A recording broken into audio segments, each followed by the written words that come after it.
시청자 여러분 안녕하십니까? 국정의 바른 소리를 전합니다. 7월 3일 수요일 KTV 대한뉴스 시작합니다.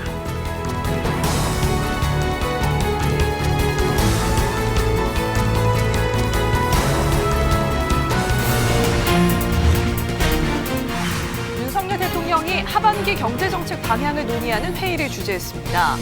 윤 대통령은 25조 원의 소상공인 종합대책을 통해 맞춤형 지원을 하겠다고 언급하며 현금 살포와 같은 미봉책이 아닌 구조적 문제를 해결할 것을 지시했습니다.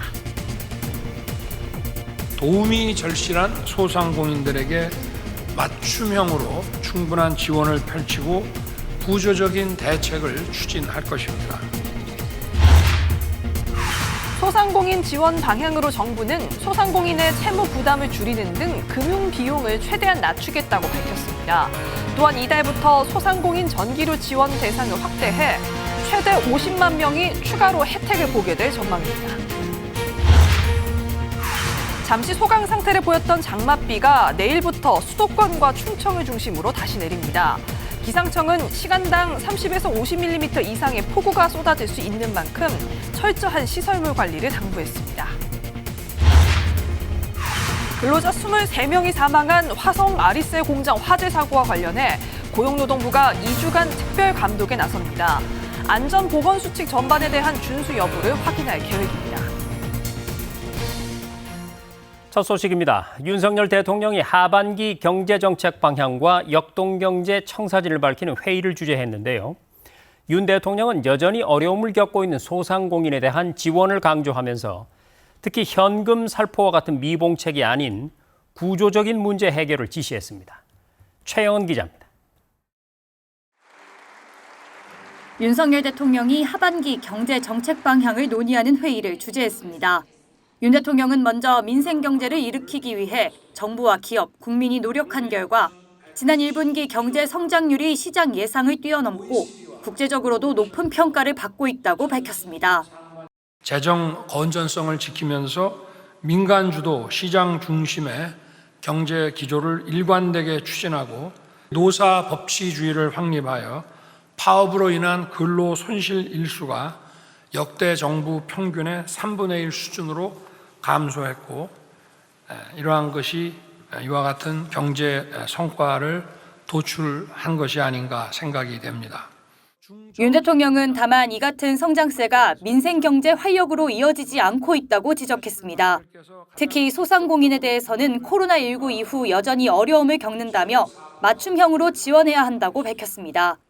25조 원의 소상공인 종합대책을 통해 충분히 지원하되 현금 살포와 같은 미봉책은 안 된다고 강조했습니다.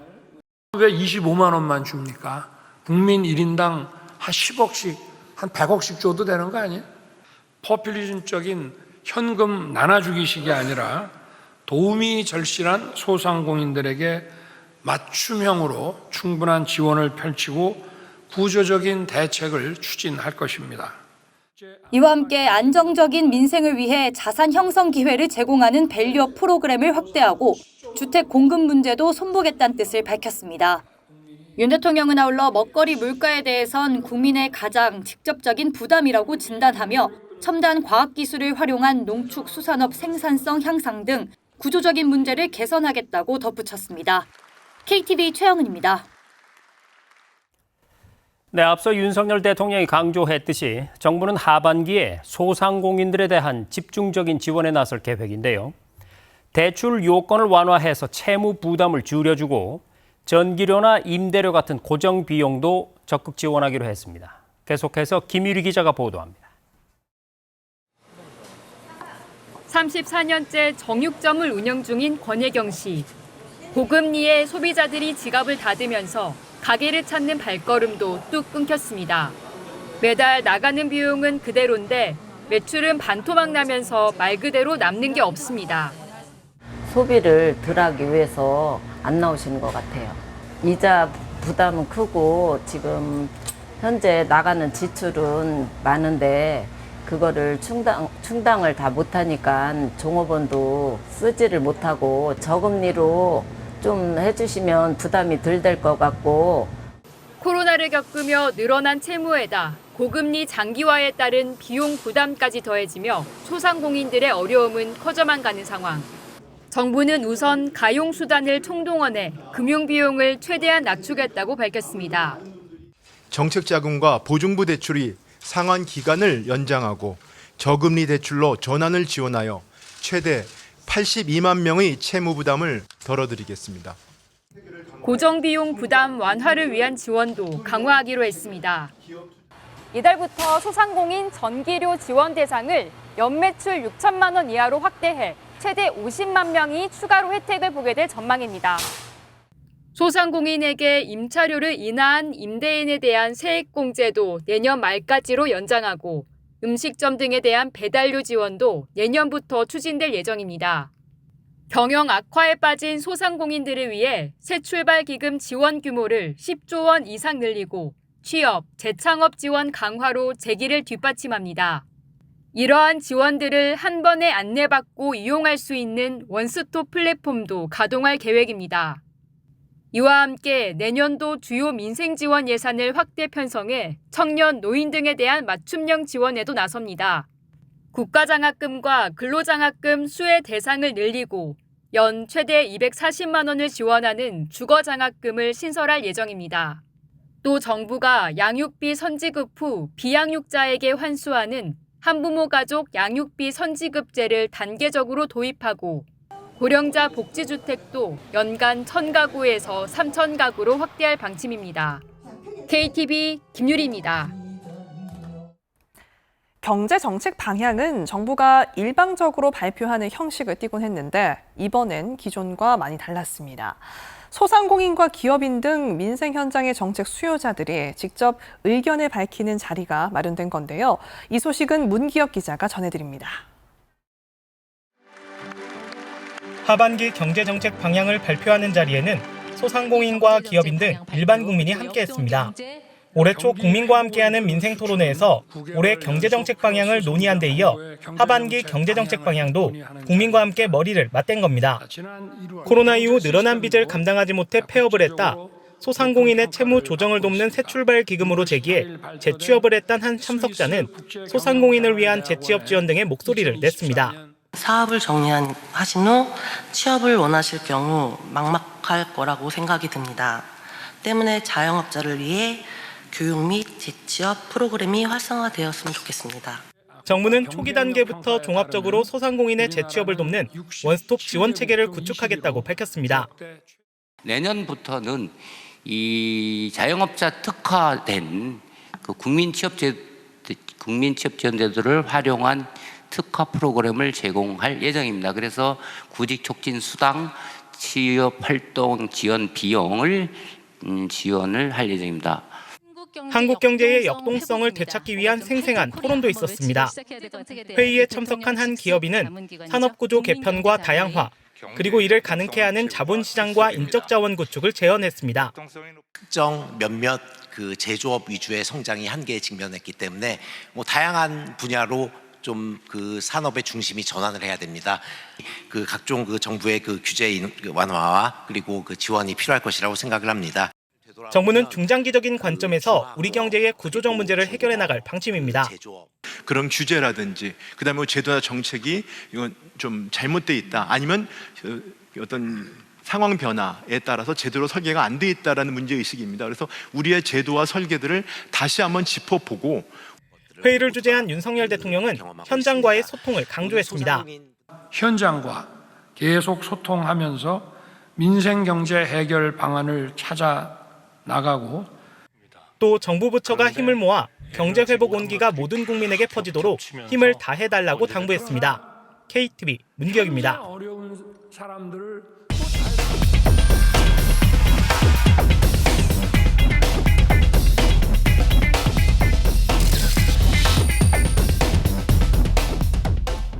네, 앞서 보신 뉴스 리포트에 이어서 하반기 경제정책 방향, 뉴스룸에 나와 있는 취재기자와 함께 보다 자세하게 알아보겠습니다.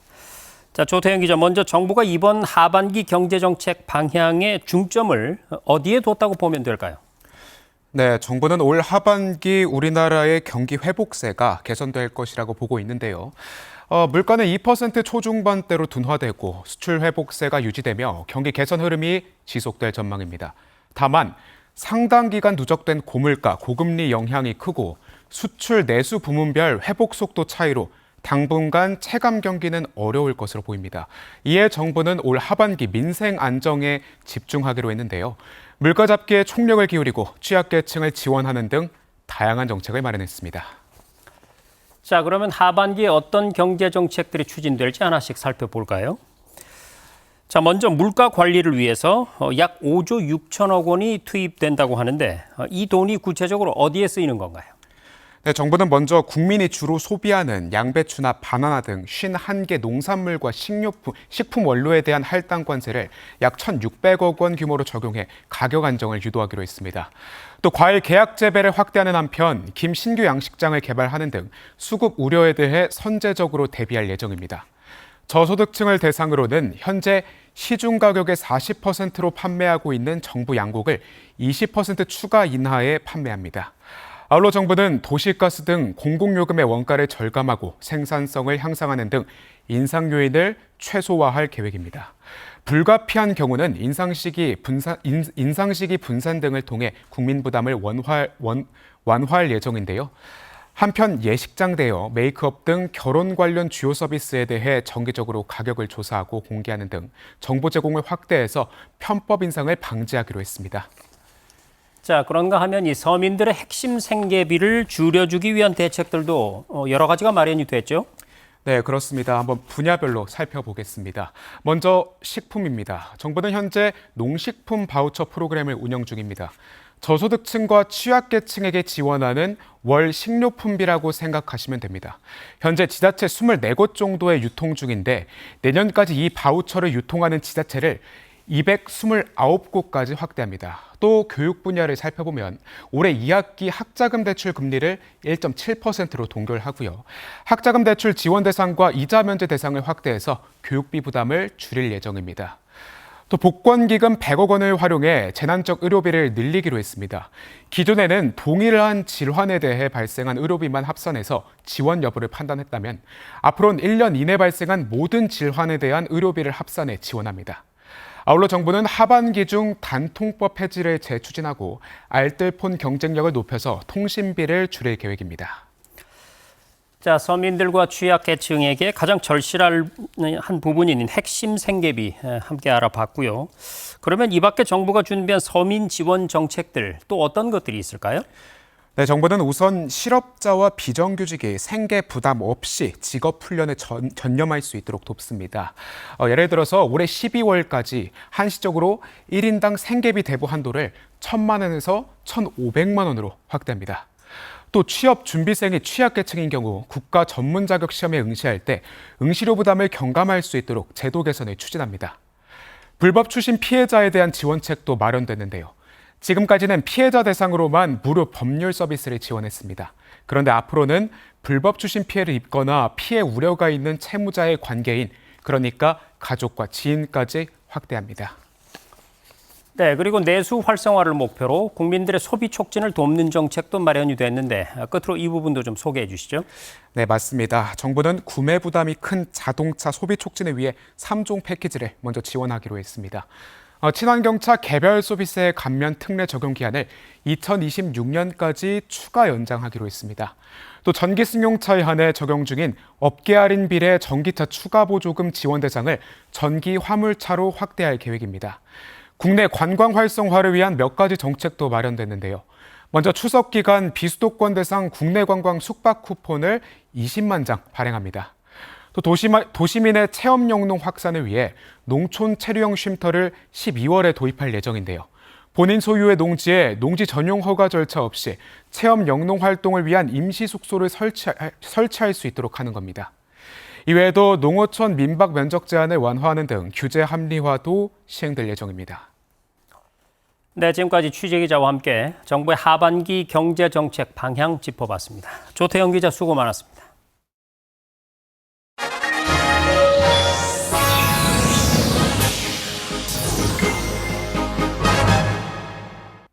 잠시 소강 상태를 보였던 장맛비가 내일 밤부터 수도권과 충청을 중심으로 다시 내리겠습니다. 기상청은 시간당 30에서 50mm 이상의 폭우가 쏟아질 수 있는 만큼 철저한 시설물 관리를 당부했습니다. 신국진 기자입니다. 굵은 빗줄기 사이로 차들이 달립니다. 도로 곳곳에는 물웅덩이가 생겼고 우산을 쓴 시민들은 발걸음을 재촉합니다. 지난 2일까지 전국에 많은 비를 내렸던 장마전선은 잠시 소강 상태를 보이고 있습니다. 북쪽 건조한 공기의 남하로 습하고 더운 날씨가 이어지고 있는 가운데 장마전선이 내일 밤부터 북상해 많은 비를 내리겠습니다. 4일과 5일 다시 활성화된 비구름대가 유입되면서 전국에 많은 비가 예상되는데 특히 정체전선이 위치한 충청과 전라권을 중심으로 최대 120에서 150mm 이상의 많은 비가 오는 곳도 있겠습니다. 기상청은 수증기가 압축돼 남북으로 폭 좁은 비구름대가 발달한 이번 장마전선은 폭우로 이어질 수 있다고 전망했습니다. 특히 수도권과 충청, 전북으로 시간당 30에서 50mm씩 폭우가 쏟아질 전망입니다. 충청권은 내일 밤부터 장마전선의 영향권에 들어 충남에 최대 150mm 이상, 충북에 최대 120mm 이상 비가 오는 곳도 있겠습니다. 전북 역시 최대 120mm 이상 내리겠으며 수도권은 30에서 80mm의 비가 예상됩니다. 강원 내륙과 경남 내륙 등에도 30에서 80mm, 부산과 울산에도 최대 40mm의 비가 내리겠습니다. 특히 이번 장마는 취약 시간대인 4일 밤부터 5일 새벽 사이 돌풍을 동반한 집중호우가 예상돼 철저한 시설물 관리가 요구되고 있습니다. 또한 장마전선이 시작부터 많은 비를 뿌린 데다 강수가 누적되는 만큼 산사태와 시설물 붕괴 등에 각별히 유의해 줄 것을 당부했습니다. 한편 5일 잠시 소강 상태를 보인 장마전선은 주말인 6일에서 7일 저기압 영향으로 전국에 비를 내릴 전망입니다. KTV 신국진입니다. 김영호 통일부 장관이 임진강 유역의 군남댐 일대를 찾아 수해 방지 상황을 점검했는데요. 김 장관은 북한이 대남 도발 일환으로 환강댐을 무단 방류할 가능성이 있다면서 댐 방류된 사전에 통보해 줄 것을 북한 측에 촉구했습니다. 김민아 기자가 보도합니다. 임진강 남한측 최전방에 위치한 군남댐. 임진강은 유역 면적의 63%가 북한에 속해 있어 장마철 북한 환강댐 무단 방류로 인한 수해가 우려되는 지역입니다. 임진강 수해 방지 시설을 방문한 김영호 통일부 장관은 오물풍선 등 북한의 다양화하는 도발 행태를 언급하면서 환강댐 방류 시 사전 통보할 것을 촉구했습니다. 대남 도발의 일환으로 환강댐 무단 방류를 악의적으로 진행할 가능성도 배제할 수가 없는 그런 상황입니다.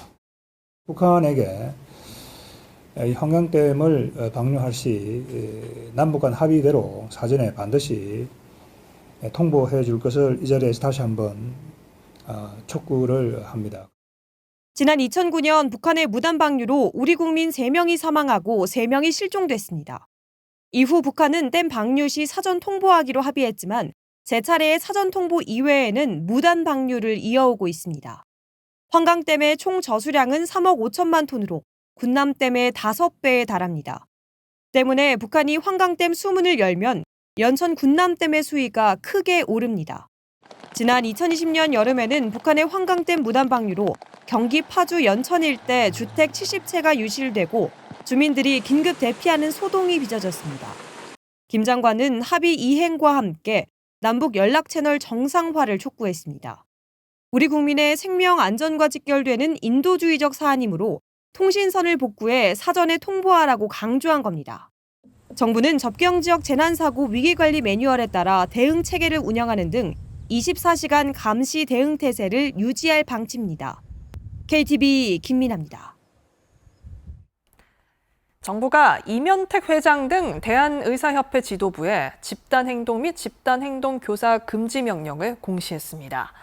공시 송달 대상은 이면택 회장과 강대식 상근 부회장, 박용원 부회장, 박종혁 총무이사 등 7명으로 해당 명령서의 효력은 3일부터 발생합니다. 복지부는 정당한 사유 없이 집단행동을 하거나 이를 조장교사한 의료인에게 명령서를 교부하거나 우편으로 발송해야 하지만 수치 거절 등의 사유로 공시한다고 설명했습니다. 지난달 화재가 난 아리셀 공장의 근로자들에게서 안전교육을 제대로 받지 못했다는 주장이 나옴에 따라 정부가 이번 화재와 관련해 산업안전보건특별감독에 들어갑니다. 정부는 아울러 유사 사업장들에 대한 기획 점검도 예고했습니다. 김현지 기자입니다. 지난달 24일 화성 리튬전지 제조업체 아리셀 공장에서 발생한 대형 화재. 리튬 배터리 1개에 붙은 불이 급속도로 확산해 근로자 23명이 숨지는 등 다수의 사상자가 나왔습니다. 정부는 이런 피해가 다신 발생하지 않도록 대책을 마련해야 한다고 강조했습니다. 이번 사고를 계기로 첨단 신산업의 화재 유형과 원인을 철저하게 조사해서 더 과학적인 안전 대책을 수립해야 합니다. 고용노동부가 이번 화재 사고와 관련해 3일부터 2주 동안 산업안전보건특별감독에 들어갑니다. 아리셀 근로자들에게서 안전교육을 받은 적이 없고 비상구가 어디 있는지도 몰랐다는 주장이 나온 상황입니다. 고용부는 화재, 폭발 예방 실태와 안전보건교육, 비상상황 대응체계 등을 중심으로 산업안전보건법상 안전보건수칙 전반의 준수 여부를 확인할 계획입니다. 사고 현장 수습과 유가족 지원, 중대재해 수사 인력을 제외하고 동원할 수 있는 최대 인력이 투입됩니다. 감독 결과 법 위반 사항이 확인되면 법에 따라 행정, 사법 조치하고 안전의식을 높일 수 있도록 지도할 방침입니다. 고용부는 지난달 27일 주요 배터리 제조 사업장에 대해 긴급 현장 지도를 시행하고 동종, 유사 사업장에서 안전사고가 발생하지 않도록 기획점검도 준비하고 있다고 설명했습니다. 앞으로는 사업장에서 대규모 사고가 재발하지 않도록 유사 사업장에 대한 시설 점검을 강화하고 산업안전 예방 정책과 시스템을 혁신해야 합니다. 현장과 취약계층의 실질적 도움이 되도록 하는 것이 무엇보다 중요합니다. 고용부는 아울러 이번 사고에서 다수 희생된 외국인 근로자에 대한 산업안전 강화 방안을 이달 중 발표하고 이번 사고로 문제점이 파악된 위험성 평가 인정 사업은 전면 개편할 방침입니다. KTV 김현지입니다. 화성 아리셀 공장 화재로 사망한 근로자 1명의 유가족에게 산재 유족 보상이 처음 승인돼 급여가 지급됐습니다. 근로복지공단은 3일 사고 사망자 23명 중 1명의 유가족이 지난 2일 제출한 유족급여 신청에 대해 승인을 완료하고 첫 달 유족연금을 지급했다고 밝혔습니다. 공단은 현재 화성 화재 사고 신속 보상 TF를 설치하고 상담 부스와 1:1 현장 지원단을 통해 유가족들을 위한 산재 보상 상담과 지원을 진행하고 있습니다. 변리사와 관세사 같은 국가 전문 자격 시험에서 공무원들이 받았던 특례가 폐지될 전망입니다. 국민권익위원회는 특례 폐지를 권고하면서 청년들이 공정한 기회를 보장받는 계기가 되길 바란다고 밝혔습니다. 최다혜 기자의 보도입니다. 변리사와 관세사, 세무사를 비롯한 국가 전문 자격 시험에 존재하는 공직경력 인정 특례제도. 특정 분야 공직자에게 시험 과목 일부를 면제해주거나 시험을 보지 않아도 자동으로 자격을 부여해주는 제도입니다. 공직재직 중 쌓은 전문성을 인정해 관련 자격 시험에서 특혜를 주는 건데 과도한 특례라는 논란이 있었습니다. 실제 2021년 9월 제58회 세무사 2차 시험에서 세무공무원들이 한 과목을 면제받았는데 그 과목에서 비공무원 응시생 82.1%가 과락 점수를 받으며 많은 응시생들의 공분을 샀습니다. 국민권익위원회는 이러한 국가전문 자격시험 제도의 공정성을 높이기 위해 국가전문 자격시험에서 공직경력 특례를 폐지할 것을 기획재정부 등 10개 부처에 권고했습니다. 현재 개별법에 의해서 운영 중인 국가전문 자격시험 15종에 대해서 모든 공직경력 인정 특혜 제도를 폐지하도록 권고하였습니다. 권익위는 국민 의견과 공무원들의 의견은 물론이고 학교와 법조계 인사 등의 의견도 충분히 반영했다고 밝혔습니다. 또 파면과 해임 등 징계 처분을 받은 사람은 공직경력 인정 대상에서 제외하고 공직경력 제외 징계 처분 사유에 성범죄와 채용비리 등을 포함할 것도 요구했습니다. 공직경력 인정을 제외하는 징계 처분 사유를 금품 향응, 횡령, 배임, 성범죄, 비리, 채용 비리 등 구체적으로 명시하고 확인 검증하는 절차의 근거를 마련하도록 권고하였습니다. 이외에도 공직퇴임 전문 자격사의 경우 전 소속기관으로부터 수임을 일정 기간 제한하는 근거 규정의 신설을 주문하며 앞으로도 청년들에게 국가 자격시험의 공정한 기회가 보장되도록 노력할 것이라 밝혔습니다. KTV 최다혜입니다. 그동안 해외에 거주하는 국민이 국내 온라인 서비스를 이용하려면 불필요한 요금을 내가며 국내 휴대전화를 유지해야 했는데요. 이런 불편함을 해소하기 위해 정부가 모바일 재외국민 신원 확인증 서비스를 도입하기로 했습니다. 윤현석 기자가 전해드립니다. 한국을 떠나 중국에서 18년째 살고 있는 이후진 씨. 해외에서 살고 있지만 한국통신사에서 개통한 휴대전화를 유지하고 있습니다. 한국 휴대전화가 없으면 정부24와 홈택스, 은행 업무 등 한국의 온라인 서비스를 이용할 수 없기 때문입니다. 본인의 명의의 핸드폰을 가지고 문자를 받아서 그 문자를 통해서 본인 여부 확인을 받는데 한국 핸드폰이 없다 보니 이런 불편함을 겪고 있는 것이 현재 재외국민들의 어려움이다라고 말씀을 드릴 수가 있고요. 앞으로는 재외국민이 불필요한 한국 휴대전화를 해지해도 될 전망입니다. 정부는 해외에 거주하는 국민을 대상으로 모바일 재외국민 신원 확인증 서비스를 시작합니다. 모바일 재외국민증을 이용하면 해외 휴대전화로도 본인 확인이 가능한 만큼 불필요하게 한국 휴대전화를 유지하지 않아도 되는 겁니다. 모바일 재외국민증은 우선 일부 지역에서 시범 발급이 이루어집니다. 1차 시범 발급은 로스앤젤레스와 상파울루 한국영사관을 비롯해 중국과 베트남, 인도네시아, 필리핀, 오클랜드 한국대사관 등 7개 재외공간에서 이뤄집니다. 2차 발급은 1차보다 2배 많은 14곳의 재외공간에서 8월 1일부터 시작됩니다. 모바일 재외국민증은 시범 서비스 시작과 동시에 정부24와 재외동포 365 민원 포털에서 사용 가능합니다. 또 올해 안으로 재외국민이 자주 이용하는 아포스티오와 전자가족관계 등록 시스템까지 인정 범위를 확대할 계획입니다. 가장 많이 사용하시는 신원 발급 서비스인 만큼 편리하고 안전하게 이용할 수 있도록 잘 준비하도록 하겠습니다. 행정안전부는 시범 발급을 통해 편의성 등을 보완한 후 모든 재외 공간으로 확대할 예정입니다. 이 밖에도 비대면 계좌 개설 등 금융 서비스와 재외 공간 민원 업무 등 오프라인 서비스에서도 활용할 수 있도록 관계당국과 함께 법 제도를 정비해 나가겠다고 밝혔습니다. KTV 윤현석입니다. 여름 휴가철을 앞두고 해외여행 계획하는 분들 많으실 텐데요. 이제 민간 앱에서도 여권 재발급 신청을 할 수가 있습니다. 또 여권 발급 비용은 물론이고 출국할 때 내는 납부금도 줄어드는데요. 하반기 달라지는 제도, 관광 분야를 김찬규 기자가 알려드립니다. 정오가 가까운 시간, 구청 민원 여권과가 여권을 발급받으려는 사람들로 북적입니다. 짧은 점심시간을 쪼개 구청을 찾은 겁니다. 여권을 발급받으려고 했는데 이게 점심시간에 짬내서 와야 되다 보니까 그런 왔다 갔다 하는 번거로움이 있고요. 좀 시간에 맞추기도 좀 어려운 게 좀 불편한 점이 있습니다.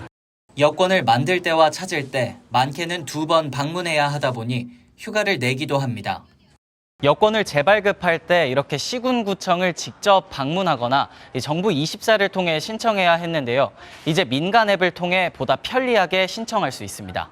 정부 디지털 서비스 개방에 따라 국민은행 모바일 앱으로 재발급 신청을 할 수 있게 된 겁니다.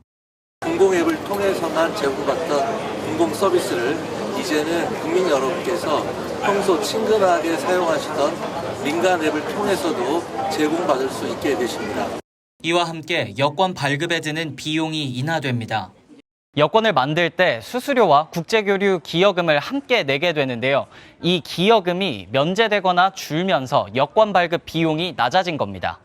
해외로 나갈 때 내야 하는 출국 납부금도 개편됩니다.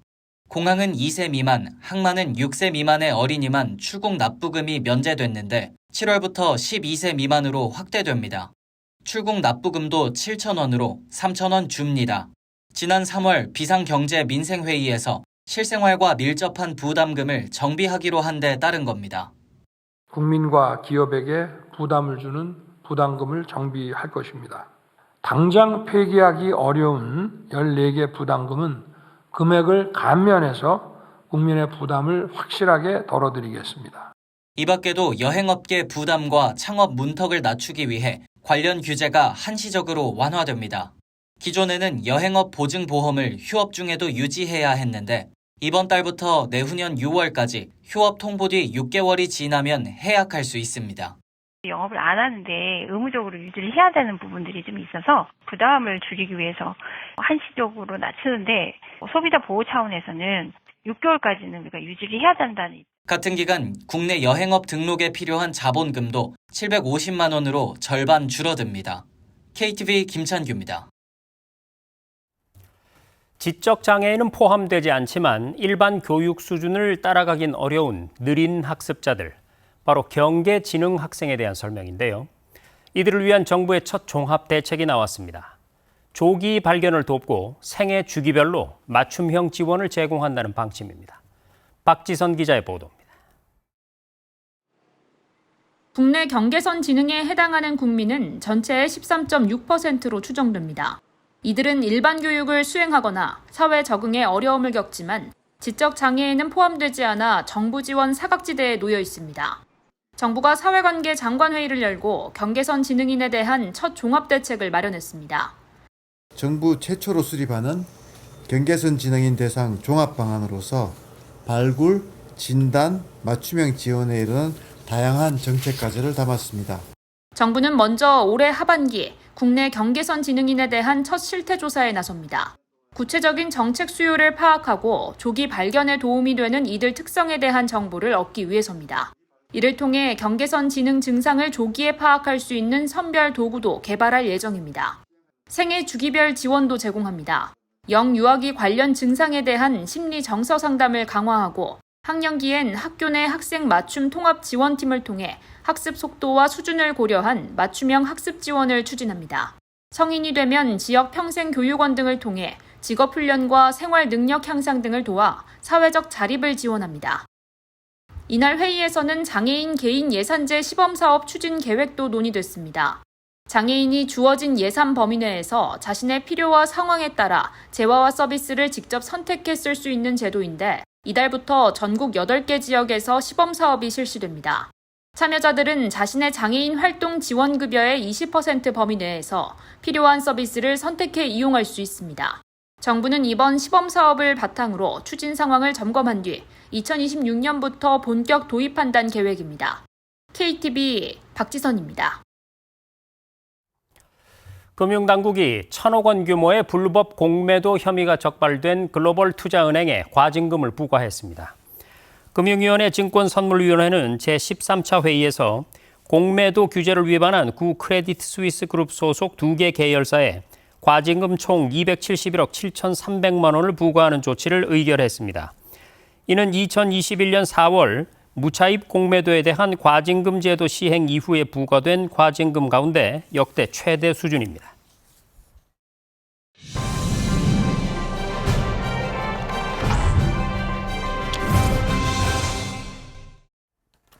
정부가 국민들의 정신 건강을 위한 대대적인 혁신안을 내놓았습니다.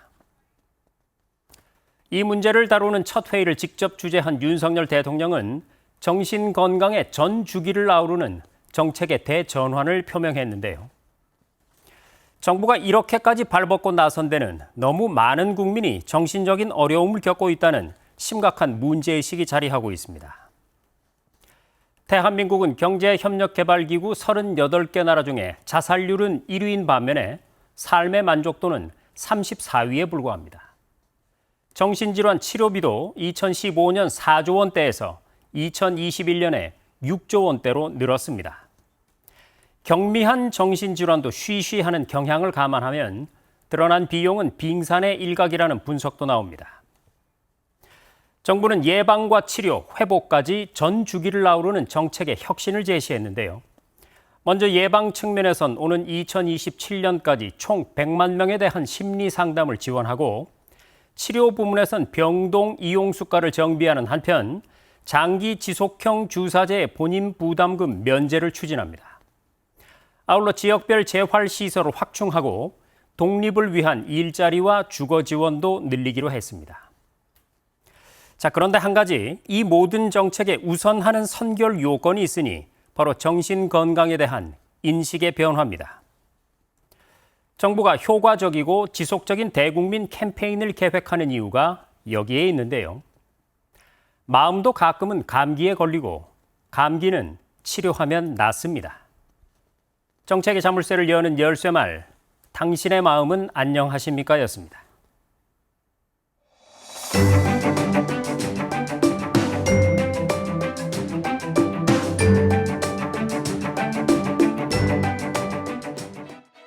안녕하세요. K웨더 라이프스타일 예보 신지수입니다. 내일 곳곳으로 다시 비가 내리겠습니다. 수도권과 충남 북부는 늦은 오후부터, 저녁에 그 밖에 강원과 충북 북부로 점차 확대하겠고요. 모레 전북과 경북에도 비가 내리겠습니다. 모레까지 경기 남부와 충청 북부, 강원 영서 남부엔 최대 120mm 이상, 서울을 비롯한 그 밖의 지역도 최대 100mm 이상의 많은 양이 예보됐습니다. 특히 내일 밤부터 모레 새벽 사이 강한 비가 집중되는 곳이 있겠습니다. 경기 남부와 강원 영서 남부, 충청 북부에 시간당 20에서 30mm 이상으로 강하게 내리겠는데요. 취약 시간대에 돌풍과 천둥, 번개를 동반해 내릴 수 있는 만큼 시설물 관리를 잘해 주셔야겠습니다. 다음은 자세한 지역별 날씨입니다. 중부지방 아침 기온 서울 22도로 시작해 낮 기온은 서울 28도, 세종 31도로 후텁지근하겠습니다. 동해안 지방 강릉과 울진의 아침 기온 23도로 시작해 낮에는 30도 예상됩니다. 남부지방은 광주의 낮 기온 31도, 대구가 33도까지 오르면서 덥겠습니다. 바다의 물결은 동해상에서 최고 3.5m로 높게 일겠습니다. 정체전선의 영향으로 중부는 당분간 비가 오는 날이 많겠고요. 일요일엔 전국에 비가 예상되고 있습니다. 날씨였습니다. 우리 일상에서 흔히 쓰는 비닐봉투, 가볍고 젖지도 않아서 많이들 애용하는데 자연 분해가 되려면 무려 500년이 넘게 걸린다고 합니다. 매년 7월 3일은 세계 일회용 비닐봉투 없는 날인데요. 꼭 정해진 날이 아니라도 비닐봉투 없는 하루 실천해 보시면 어떨까 싶습니다. KTV 대한뉴스 오늘 저희가 준비한 소식은 여기까지입니다. 시청해주신 여러분 고맙습니다.